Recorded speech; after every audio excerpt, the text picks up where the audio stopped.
আজি মই আৰম্ভ কৰিম বৃত্ত। এই বৃত্ত তোমালোকৰ কাৰণে খুব ইম্পৰ্টেণ্ট। বিশেষকৈ মই টেট পৰীক্ষাৰ্থী আৰু আমাৰ ষষ্ঠৰ পৰা নৱম শ্ৰেণীৰ ছাত্ৰ ছাত্ৰীক কৈছোঁ, তোমালোকে বৃত্ত চেপ্টাৰটো ধুনীয়াকৈ কনচেপশ্যন ক্লিয়াৰ কৰিবা, কাৰণ বৃত্তৰ ৰিলেটেড বহুতো সমস্যা তোমালোকৰ পৰীক্ষাত আহে। হ'ব, গতিকে মৰমৰ টেট পৰীক্ষাৰ্থীসকল আৰু মৰমৰ ছাত্ৰ ছাত্ৰীসকল, তোমালোকে এই বৃত্ত খুব দৰকাৰী এটা পাৰ্ট। এই পাৰ্টটো স্কিপ নকৰাকৈ সম্পূৰ্ণ পাৰ্টটো চাবা, যাতে এই পাৰ্টৰ দ্বাৰা তোমালোকৰ উপকাৰ হয়। আৰু যিসকল ছাত্ৰ ছাত্ৰী বা পৰীক্ষাৰ্থী এতিয়াও মোৰ চেনেলত নতুনকৈ সংযোগ হৈছে আৰু চেনেলটো ছাবস্ক্ৰাইব কৰা নাই, তোমালোকে চেনেলটো ছাবস্ক্ৰাইব কৰিবা আৰু অনাগত দিনত মই আপলোড কৰাৰ নতুন ভিডিঅ'ৰ আপডেট পাবলৈ বেল আইকনত ক্লিক কৰিবা। এতিয়া আমি আহোঁ বৃত্তনো কি সেই বিষয়ে। বৃত্তৰ পৰা আমি কিছুমান সূত্ৰ আৰু কেইটামান অংক কৰি দিবলৈ প্ৰয়াস কৰিম। গতিকে আজিৰ পাঠটোত চাওঁ কিমান দূৰ যায়। আজিৰ পাঠটোত আমি আৰম্ভ কৰিম বৃত্ত আৰু ইয়াৰ সম্বন্ধীয় কিছুমান সূত্ৰ। এতিয়া আমি আহোঁ মেইন টপিকলৈ। মেইন টপিকটো হ'ল কি? বৃত্ত। পোনপ্ৰথমতে আমি জানিব লাগিব বৃত্তটোনো কি বা বৃত্ত কাক বোলে। What is the definition of circle? সাৰ্কেলৰ ডেফিনেশ্যন কি? এতিয়া দেখা, এই যে একটা আমি বৃত্তৰ চিত্ৰ আঁকিলো।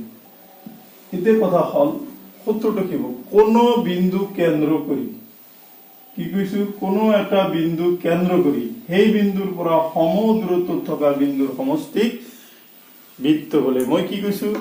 কোনো এটা নিৰ্দিষ্ট বিন্দু কেন্দ্ৰ কৰি সেই নিৰ্দিষ্ট বিন্দুৰ পৰা সম দূৰত্বত থকা বিন্দুবোৰৰ সমষ্টিক বৃত্ত বোলে।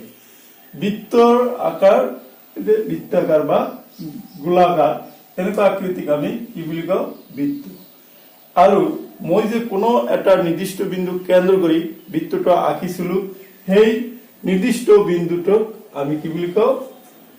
বৃত্তটোৰ কেন্দ্ৰ বুলি কওঁ।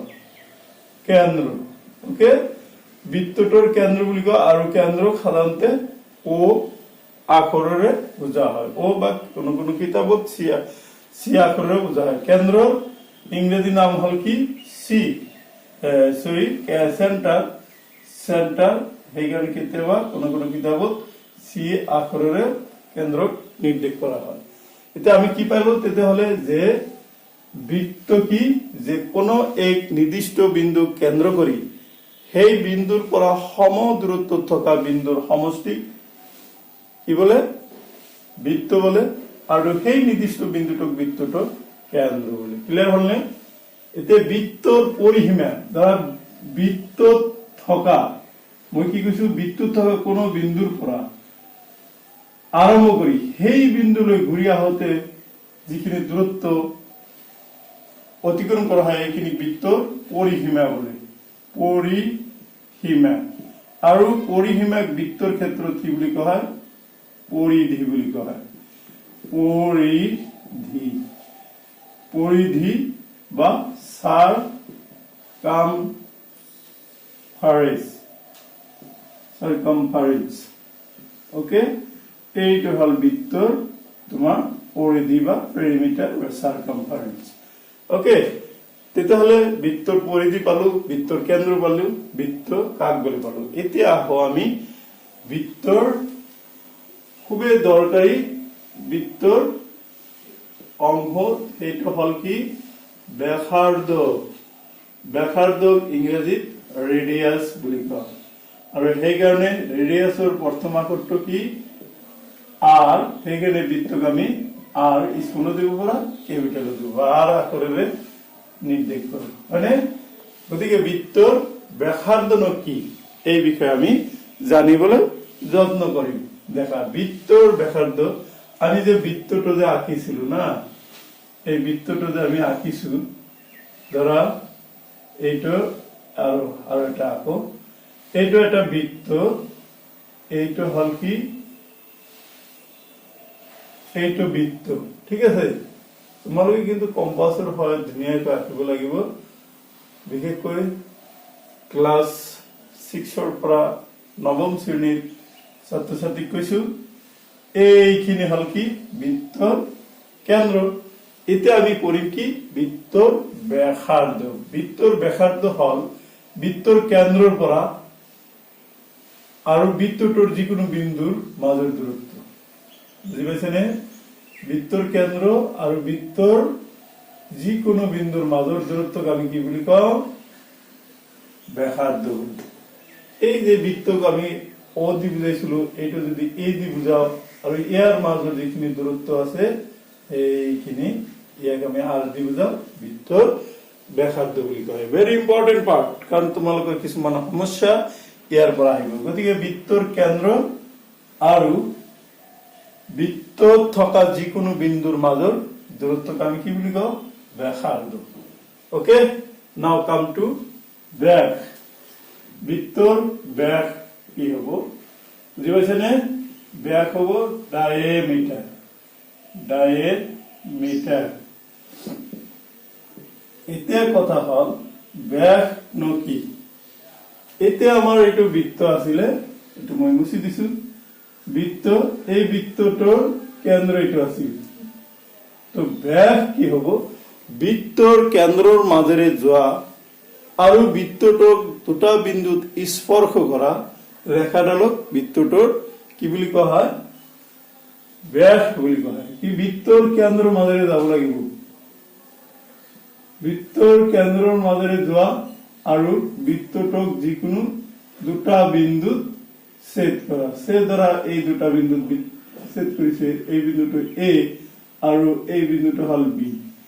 এই যে এই দুটা বিন্দুৰ মাজৰ এইটো হলে ইয়াক কি বুলি কয় বৃত্তটোৰ কি বুলি কোৱা হয় বৃত্তটোৰ ব্যাস বুলি কোৱা হয়।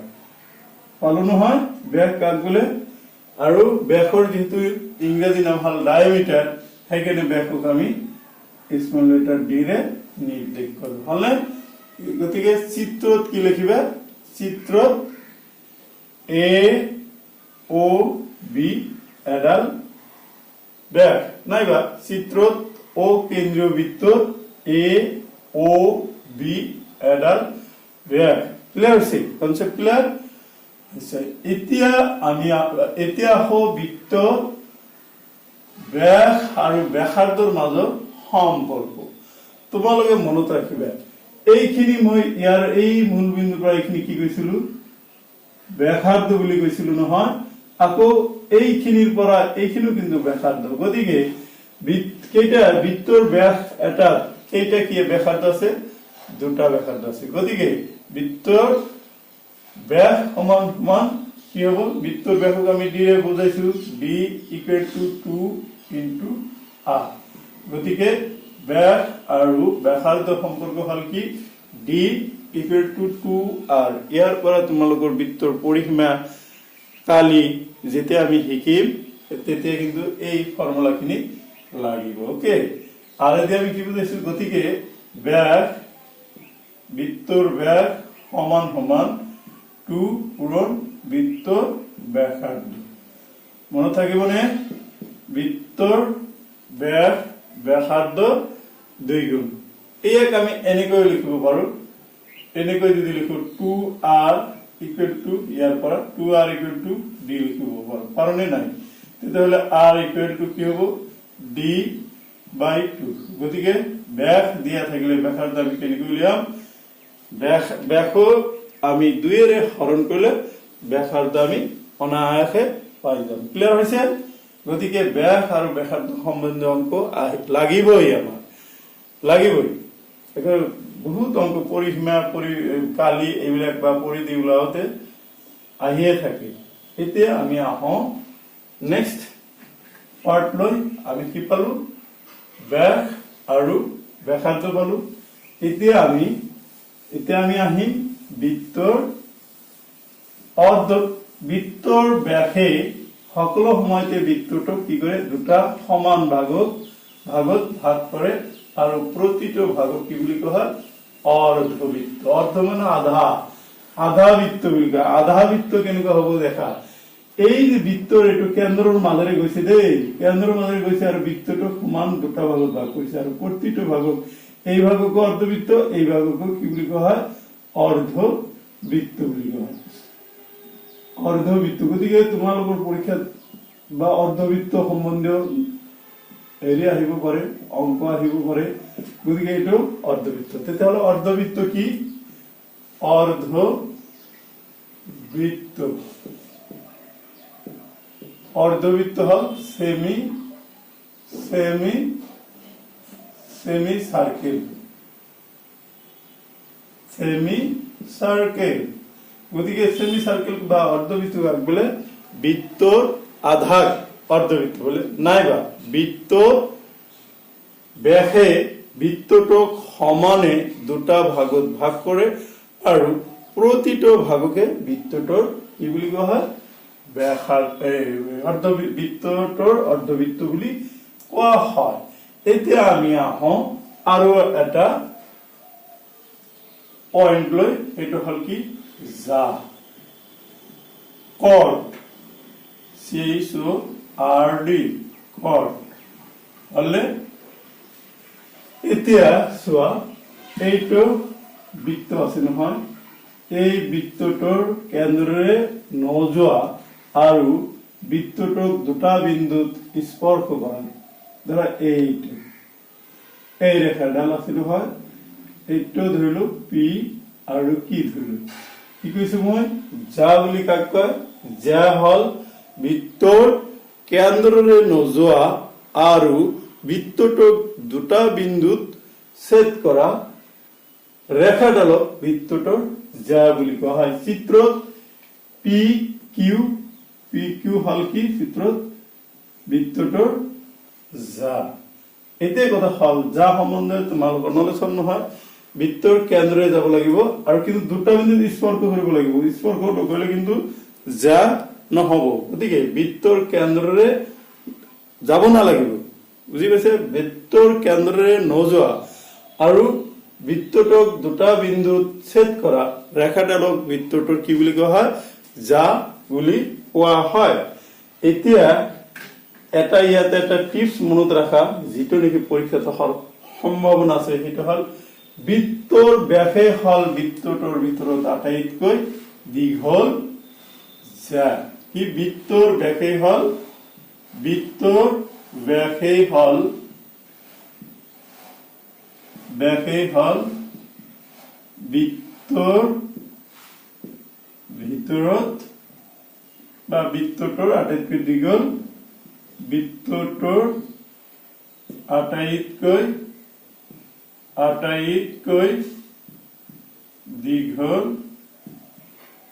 দীঘল যা হলে দীঘল যা। বৃত্তৰ ব্যাস হল বৃত্তৰ আটাইতকৈ দীঘল যা, মনত ৰাখিবা। গতিকে যাটো কিন্তু বৃহত্তম, তোমাক এনেকৈ পৰীক্ষাত প্ৰশ্ন কৰিব পাৰে যে বৃত্তৰ বৃহত্তম জাডাল কি? বৃত্তৰ বৃহত্তম জাডালৰ নাম কি? বৃত্তৰ বৃহত্তম জাডালৰ নাম হল ব্যাস, হলনে? বা বৃত্তৰ কেন্দ্ৰৰে যোৱা জাডালৰ নাম কি? সেনেকুৱা প্ৰশ্ন দিব পাৰে। গতিকে ব্যাস, বৃত্তৰ ব্যাসক বৃত্তটোৰ কি বুলি কোৱা হয়? বৃত্তটোৰ দীঘল, আটাইতকৈ দীঘল যা বুলি কোৱা হয়। এতিয়া আমি আহিম, ইয়াতে আমি কৰিম ঐকেন্দ্ৰিক বৃত্ত। ঐকেন্দ্ৰিক বৃত্ত, ঐকেন্দ্ৰিক বৃত্ত। ঐকেন্দ্ৰিক বৃত্তনো কি? যে কোন একটা বিন্দু কেন্দ্ৰ কৰি যদি কেইবাটাও বৃত্ত আমি অঙ্কন কৰো, তেতিয়াহলে সেই বৃত্তবোৰক কেন্দ্ৰটো ঐকেন্দ্ৰ বুলি কোৱা হয় আৰু গোটেই বৃত্তখিনি কি বুলি কোৱা হয়? ঐকেন্দ্ৰিক বৃত্ত বুলি কোৱা হয়। হলে যে কোনো একটা বিন্দু কেন্দ্ৰ কৰি অকা বৃত্তবোৰক ঐকেন্দ্ৰিক বৃত্ত বুলি কোৱা হয়। হৈছে? গতিকে মৰমৰ পৰীক্ষাৰ্থীসকল তথা ছাত্ৰ ছাত্ৰীসকল, আজি মই এই বৃত্ত সম্বন্ধে কিছুমান টাৰ্মছ এইখিনিতে সামৰি অহা ক্লাছত মই ভিক্টৰ আৰু এটা ক্লাছ ল'ম আৰু সেই ক্লাছত বাকি থকা যিবিলাক টাৰ্ম সেইখিনি ক্লিয়াৰ কৰি দিম। Thank you to watch my channel Maths Ahom.